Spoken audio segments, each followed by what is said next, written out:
Good evening friends, welcome to my channel R K tutorials. मैं अभिषेक तिवारी आप सबका स्वागत करता हूं अपने नए चैनल आर के ट्यूटोरियल्स पे। फ्रेंड्स, प्रीवियस क्लास हमने पार्ट्स ऑफ स्पीच के बारे में ली थी। पार्ट्स ऑफ स्पीच का बेसिक चीज़ मैंने लेटर्स, सेंटेंस फ्रेम करना और वर्ड्स के बारे में समझाया था। उसी क्रम में आगे बढ़ते हुए आज हम पार्ट्स ऑफ स्पीच के बारे में पढ़ते हैं।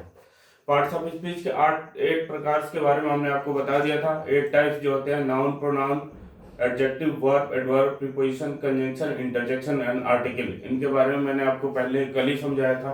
आज हम इसको और विस्तृत रूप में जानते हैं, वन बाय वन।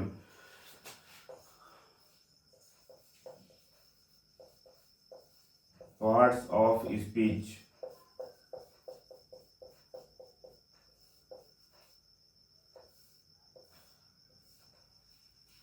दोस्तों, पार्ट्स ऑफ स्पीच को हम इस प्रकार से समझ सकते हैं।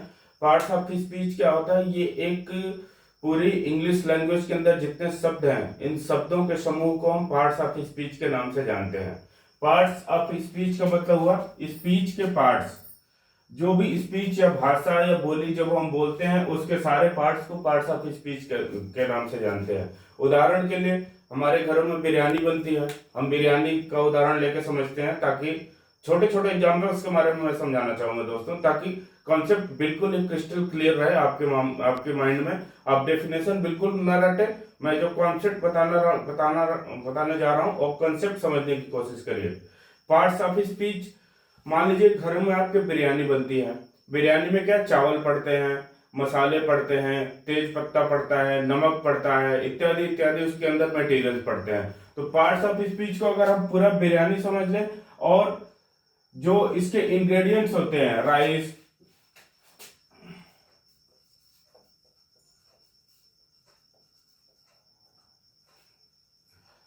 ये बिरयानी हुआ, इसके जो इंग्रेडिएंट्स हो गए, राइस, साल्ट, ड्राई फ्रूट्स भी डाल दिया हमने इसमें स्पाइसेज हमने डाल दिए, मसाले डाल दिए। ये क्या है? इसके इंग्रेडिएंट्स है। जिस प्रकार से बिरयानी के इंग्रेडिएंट्स ये सब मटेरियल्स हो गए, उसी प्रकार जो हमारा स्पीच है, जो लैंग्वेज है, जो हम बोलते हैं, उसमें प्रयुक्त होने वाले प्रत्येक शब्द किसी न किसी इंग्रेडिएंट की तरह काम करते हैं। वो इंग्रेडिएंट्स है हमारे noun, pronoun, verb, adjective, etc.. इनको हम डिटेल में वन बाय वन पढ़ेंगे जैसे जैसे हमारी क्लासेज आगे बढ़ेंगी।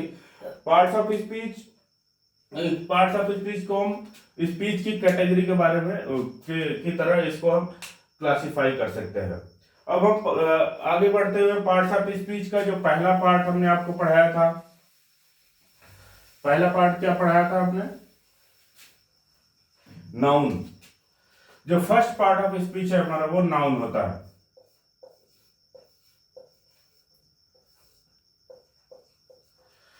जो नाउन की डिफिनेशन होती है, डिफिनेशन तो हम ऐसे बता सकते हैं, noun is the name of a person, place और थिंग। इसको हम नाउन की परिभाषा के रूप में जानते हैं। ये तो हमारा सिंपल परिभाषा हो गया, लेकिन परिभाषा रखने से काम नहीं चलने वाला है दोस्तों। हम इसके कॉन्सेप्ट को समझते हैं। नाउन होता क्या है, किसको हम नाउन कहते हैं, बिल्कुल सरल भाषा में इसको समझने की कोशिश करते हैं हम।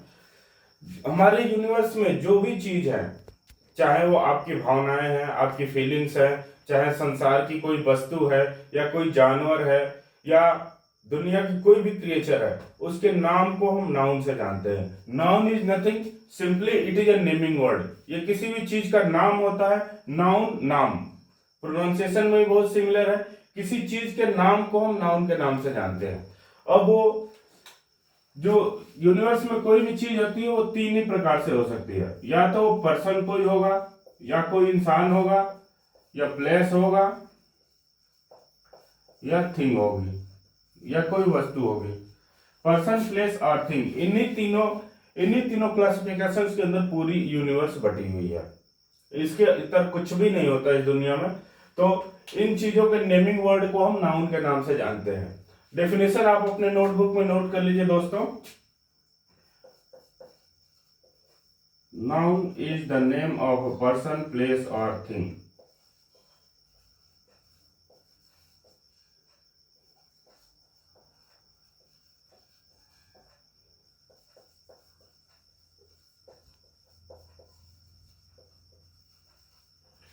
एग्जाम्पल के लिए हम समझ सकते हैं,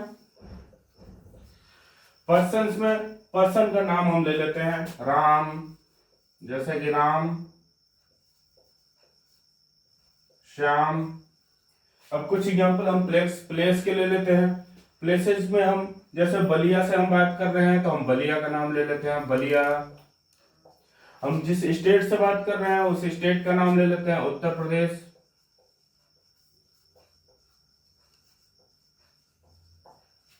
तो कुछ वस्तुओं का उदाहरण लेते हैं। हमारे हाथ में पेन है, हम पेन का उदाहरण लेते हैं। हमारे सामने ब्लैक बोर्ड दिख रहा है, व्हाइट बोर्ड दिख रहा है, सॉरी, व्हाइट बोर्ड का नाम हम लिख लेते हैं।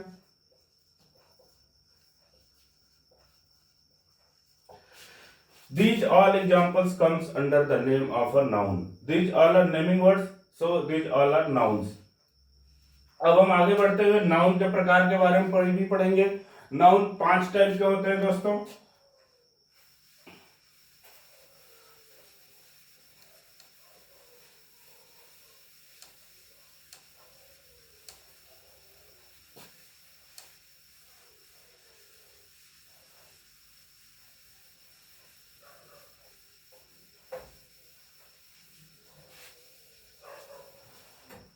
जो पहला प्रकार का नाउन है वो होता है common noun.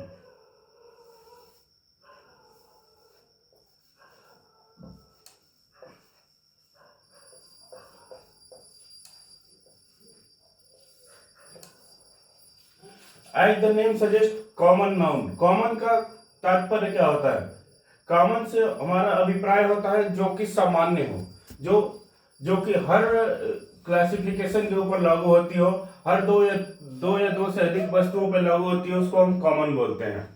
Common noun can be classified is the, common noun को हम जैसे उदाहरण के रूप में ले सकते हैं लड़का, लड़की, जानवर।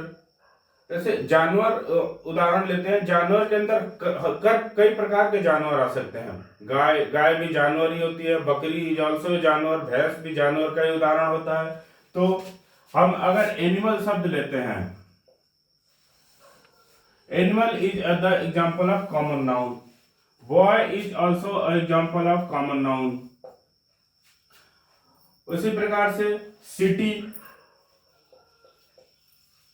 हम सिटी का उदाहरण लेते हैं। सिटी का मतलब शहर होता है। सिटी के अंदर, इस सिटी वर्ड के अंदर कोई भी शहर समाहित हो सकता है।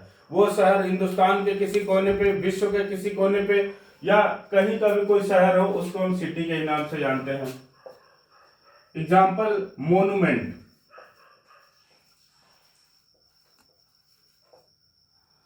मोन्यूमेंट का तात्पर्य ऐतिहासिक इमारत होता है। ये मोन्यूमेंट जो है ये हर प्रकार के मोन्यूमेंट के लिए अप्लाई होता है। ये चाहे हमारे देश के लेह लद्दाख में कोई मोन्यूमेंट स्थित हो, या साउथ में अंडमान निकोबार में हो, चाहे पश्चिम में गुजरात में हो, या पूर्व में अरुणाचल प्रदेश में हो, कहीं के भी मोन्यूमेंट को हम मोन्यूमेंट के नाम से जानते हैं। That's why it is a common noun.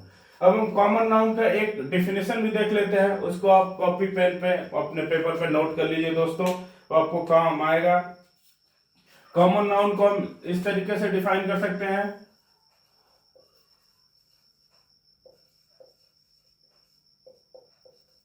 Common noun is the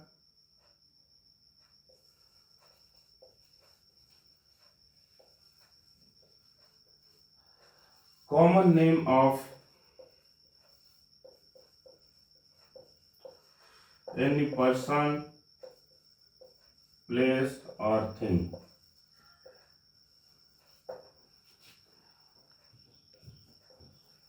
sorry, हमारा एग्जाम्पल ऊपर हो गया, डेफिनेशन नीचे हो गया। इस डेफिनेशन को नीचे ऊपर होना चाहिए, एग्जाम्पल नीचे होना चाहिए। दोस्तों कॉन्सेप्ट को समझने का प्रयास करिए। कॉमन नाउन क्या है?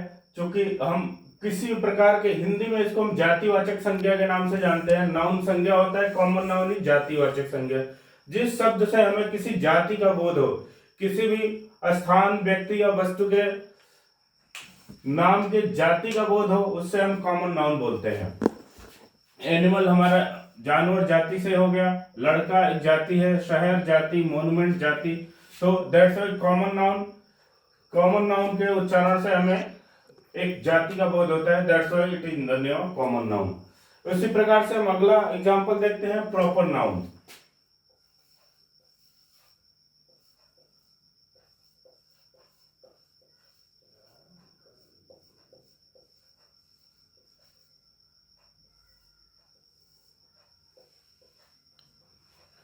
Proper noun.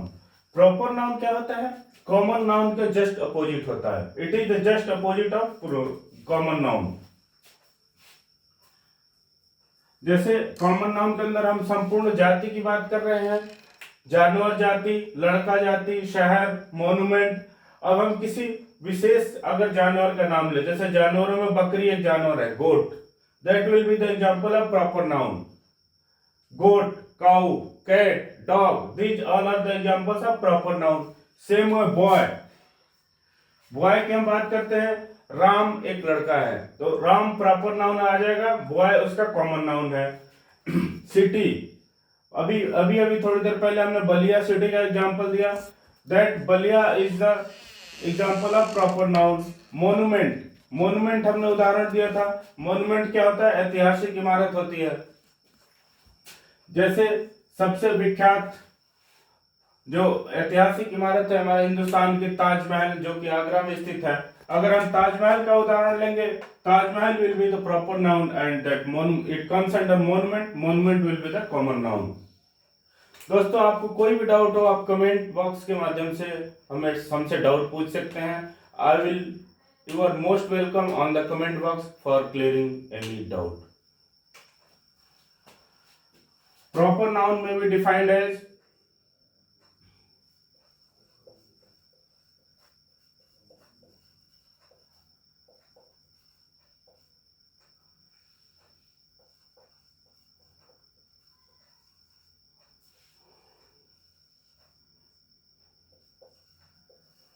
proper noun is defined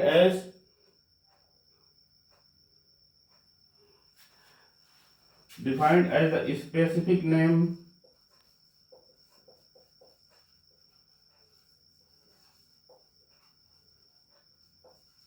given to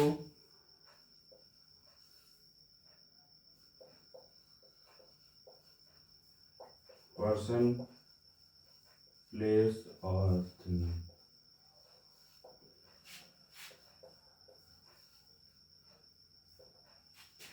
example हो गया, सबसे पहले हम पर्सन का एग्जाम्पल लेते हैं। पर्सन का एग्जाम्पल आपका राम, मोहन। प्लेस का example I have already told you, Delhi, Lucknow. Thing में आ गया आपका दोस्त chair, table, it is. These all are the examples of proper noun. Students, you can note it down on your notebook. Let's go to the next part of speech. Next type of noun, that is collective noun.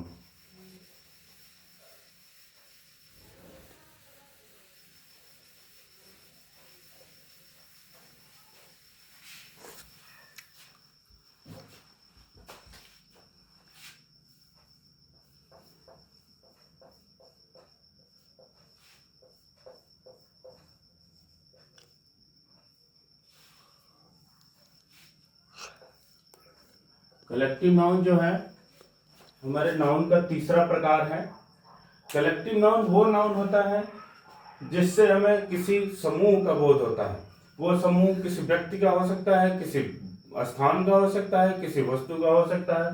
किसी भी स्थान, व्यक्ति या वस्तुओं के समूह के नामकरण को हम कलेक्टिव नाउन कहते हैं। Collective noun is defined as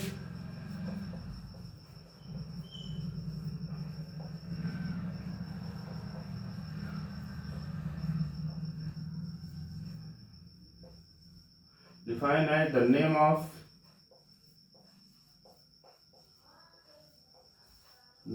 the group of a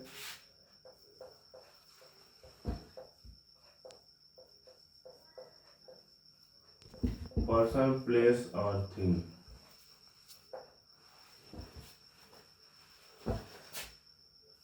उदाहरण के लिए दोस्तों, नाउन बहुत ही आसान टॉपिक है, बस इसको थोड़ा सा कंसंट्रेट होकर फोकस करके समझने की जरूरत है।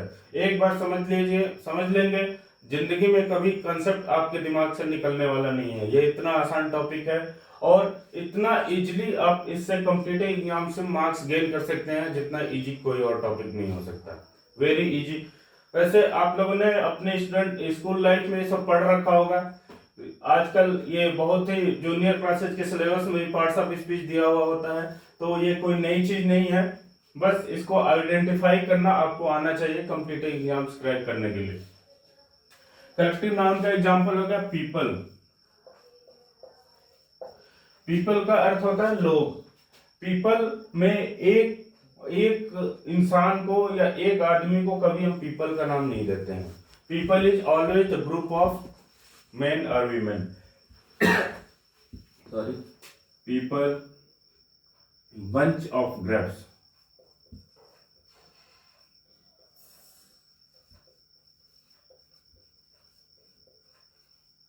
A bunch of grapes. अंगूर के गुच्छे। गुच्छों में कभी एक अंगूर नहीं होता, इसमें एक से अधिक समूह होता है ग्रेप्स का। That's why it is called a bunch of grapes. Bunch will be the example of collective noun. Another example of collective noun is class. Class से हमारा अभिप्राय होता है कक्षा में उपस्थित बच्चों की संख्या को क्लास बोलते हैं। कभी भी क्लास में एक स्टूडेंट नहीं होगा, हमेशा स्टूडेंट्स का ग्रुप होता है क्लास में। That's why it will be example of collective noun.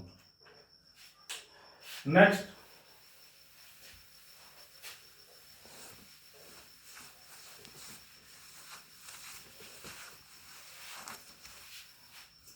जो नाउन का चौथा प्रकार है दोस्त, चौथा प्रकार होता है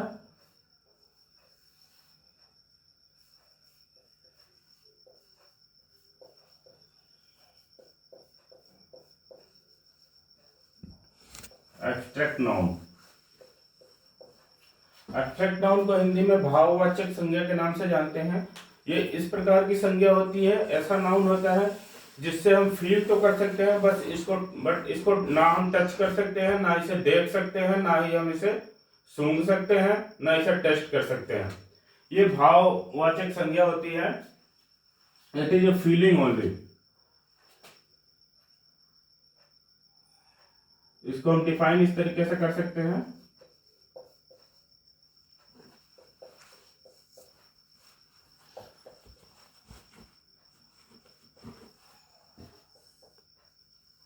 abstract noun is that type of naming word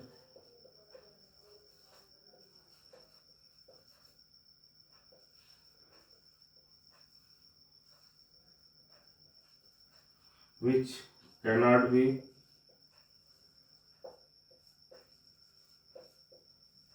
seen, tested,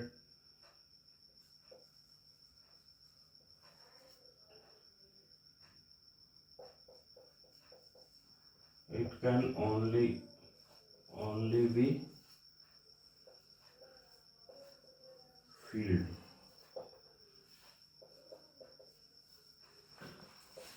उदाहरण के लिए हम समझ सकते हैं प्यार, नफरत, भूख, ईर्ष्या, जिससे हमें किसी भाव का बोध हो, जिससे हमें किसी प्रकार की फीलिंग हमारे अंदर आए, उसको हम एब्स्ट्रैक्ट नाउन के नाम से जानते हैं। हंगर,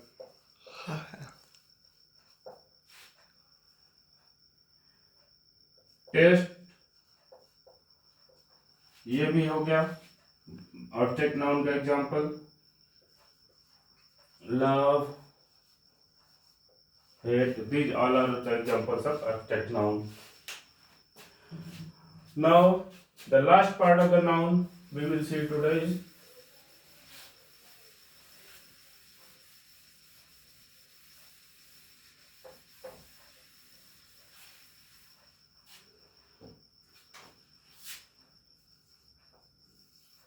जो फिफ्थ टाइप का नाउन होता है वो मटेरियल नाउन के नाम से जानते हैं। मटेरियल नाउन पदार्थवाचक संज्ञा, जिस संज्ञा से हमें किसी पदार्थ का बोध हो।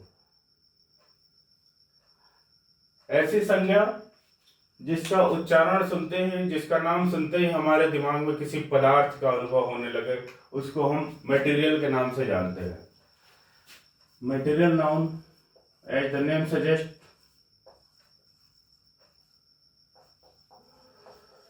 is the name of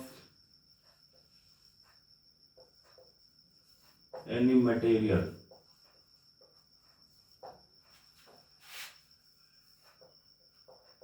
example would. Would का मतलब होता है लकड़ी।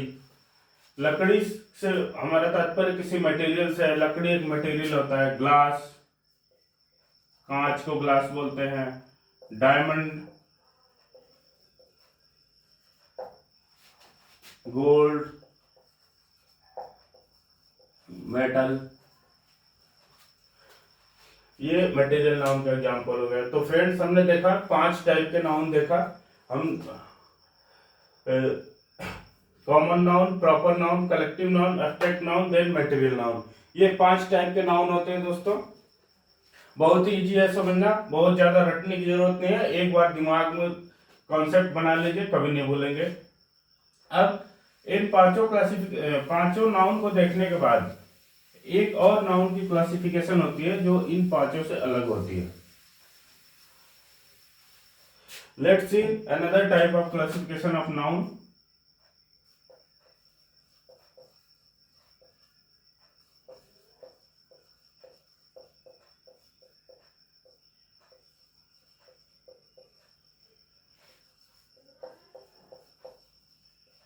बहुत इजी है। First is countable noun,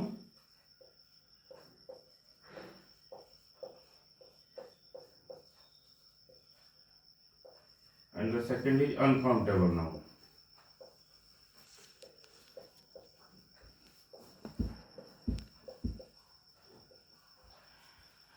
countable noun वो नाउन होता है जिसे हम काउंट कर सकते हैं। हमें देखते ही समझ में आ जाएगा कौन सा नाउन है काउंटेबल है, कौन सा अनकाउंटेबल है। बहुत रॉकेट साइंस नहीं है इसमें, बहुत मुश्किल चीज नहीं है, बहुत ही आसान चीज है। आप अपने आसपास की चीजों से अंदाजा लगा सकते हैं कौन सा काउंटेबल नाउन है, कौन सा अनकाउंटेबल है। मेरे हाथ में पेन है, 1 पेन, 2 पेन, 3 पेन, 4 पेन हम काउंट कर सकते हैं very easily. Then this is example of countable noun. Duster, duster आप देख रहे हैं, डस्टर में हम काउंट कर सकते हैं 1 डस्टर, 2 डस्टर, 3 डस्टर इत्यादि। ये काउंटेबल नाउन के अंदर में आ गया। उसके बाद पेन, डस्टर, फिर मैन, आदमी, कितने भी आदमी वो काउंट कर सकते हैं हम। बॉयज, इत्यादि एग्जाम्पल है जिनको हम काउंटेबल नाउन के उदाहरण के रूप में देख सकते हैं। दूसरा अनकाउंटेबल नाउन है। अनकाउंटेबल नाउन के उदाहरण हो गए जिसे हम गिन नहीं सकते हैं। हमारे आसपास बहुत सारी ऐसी चीजें होंगी जिसे हम गिन नहीं सकते हैं। उदाहरण के लिए हम देख सकते हैं भूख, हमें भूख लगी है, hunger. We can not count hunger, हम भूख को काउंट नहीं कर सकते। 1 भूख, 2 भूख, 3 भूख, इस तरह से आपने कभी नहीं सुना होगा। तो that is hunger is the example of uncountable noun. Salt, 1 नमक, 2 नमक, 3 नमक, कभी नहीं गिन सकते आप, इसलिए ये अनकाउंटेबल नाउन का एग्जांपल हो गया। मनी, पैसे होते हैं हमारे पास। पैसे को रुपीज में हम गिन तो सकते हैं, लेकिन मनी एक ही होता है। चाहे वो अमेरिका की करेंसी हो, चाहे इंडिया की करेंसी हो, चाहे कहीं की भी करेंसी हो सॉरी, तो मनी एक ही होता है, इसलिए अनकाउंटेबल नंबर के अंदर में आ गया। मनी के अंदर हम रुपीज को काउंट कर सकते हैं। Rupees will be the countable noun, but money is uncountable noun. इसको याद रखिएगा, ये थोड़ा समझने की जरूरत है। Love is also an example of uncountable noun. तो इसको देखिएगा,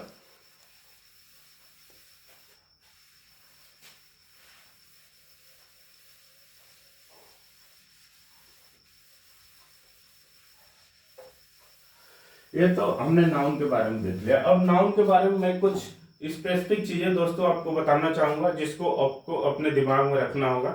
इस प्रकार के क्वेश्चन जो मैं बताने जा रहा हूँ कॉम्पिटिटिव एग्जाम्स में बहुत आते हैं।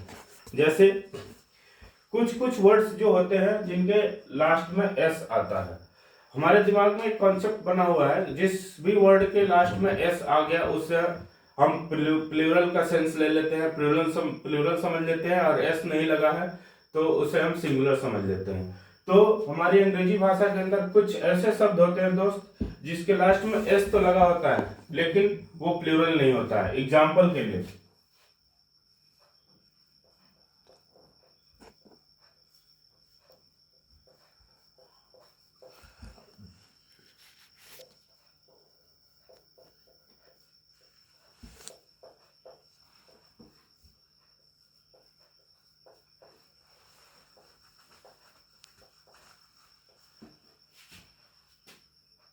जैसे mathematics,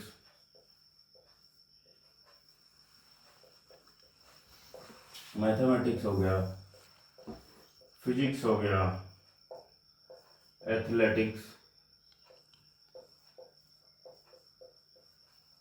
athletics, ethics, athletics, ethics, और भी इसके एग्जांपल्स हो गए लिंग्विस्टिक्स।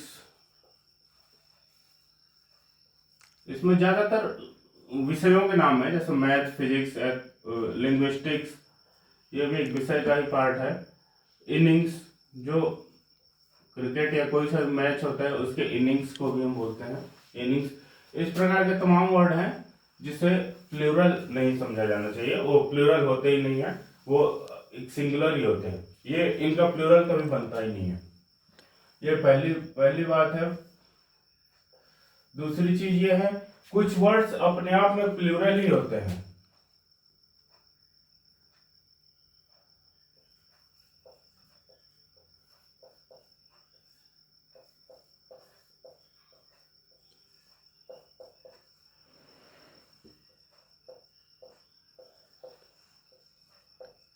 हमेशा प्लूरल फॉर्म में पाए जाने वाले शब्द,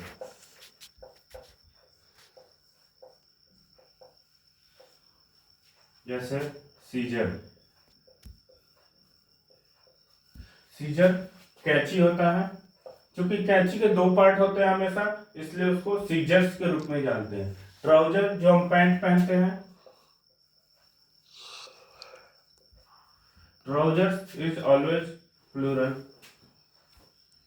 trousers, scissor. Spectacles,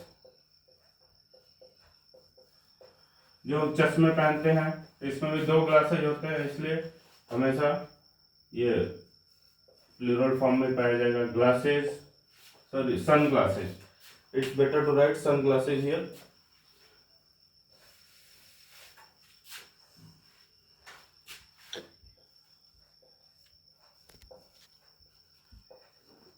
sun glasses, troops and sun glasses हो गया, spectacles, troops, sun glasses, headquarters.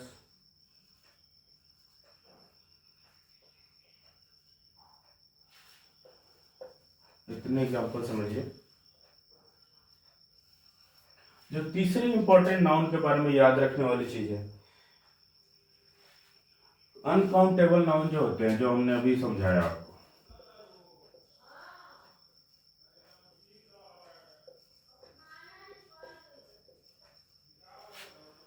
Uncountable noun के साथ सिंगुलर फॉर्म यूज होता है।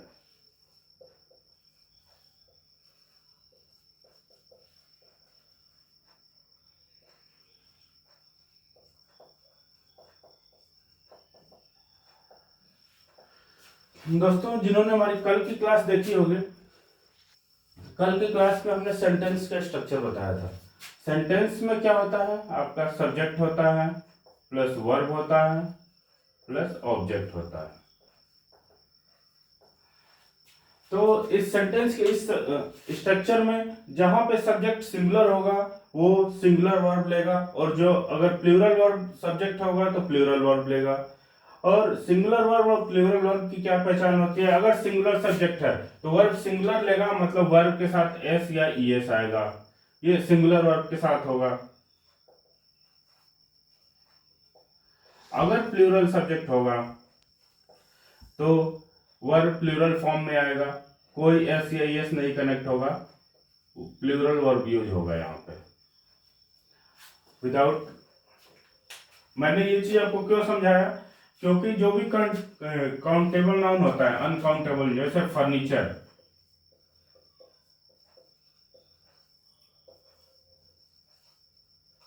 Sugar, money.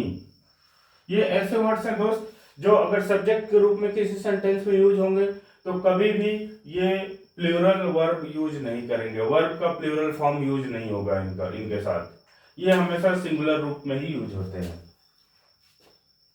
ओके, अब नेक्स्ट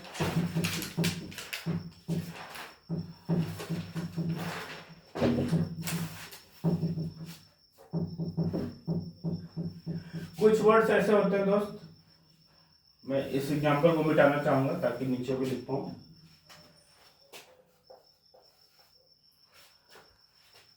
कुछ वर्ड्स ऐसे होते हैं जिनके सिंगुलर और प्लूरल फॉर्म दोनों ही सेम होते हैं।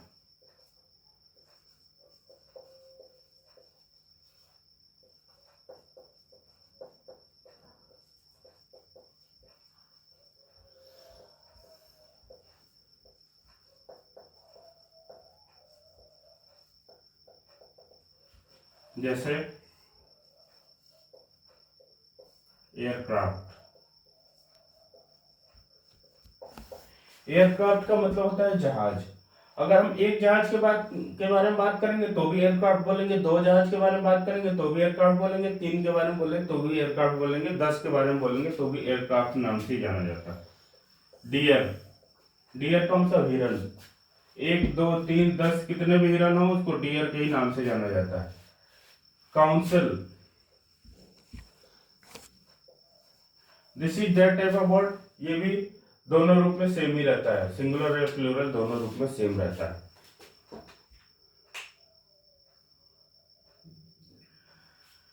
ठीक है फ्रेंड्स, आज की क्लास में हम नाउन पढ़ा के क्लोज करते हैं। कल की क्लास में हम प्रोनाउन देखेंगे। कुछ इन्फॉर्मेशन दोस्त मैं अपने चैनल के बारे में बताना चाहूंगा। हमारे चैनल पे बिल्कुल फ्री ऑफ कॉस्ट पढ़ाई होगी दोस्तों, गवर्नमेंट एग्जाम्स की तैयारी हम करवाएंगे और इसमें और भी विषय के बारे में पढ़ाया जाएगा, और भी विषय कवर करेंगे हम बहुत ही अनुभवी शिक्षकों के द्वारा इसमें, और फ्री ऑफ कॉस्ट होगी। आपसे रिक्वेस्ट है कि अधिक से अधिक मात्रा में इसको सब्सक्राइब करें एंड हमारे चैनल को बढ़ावा दें कृपया, हमें भी ताकि लगे कि हम पढ़ा के कुछ अच्छा काम कर रहे हैं। ओके, बाय बाय, मिलते हैं कल, बाय।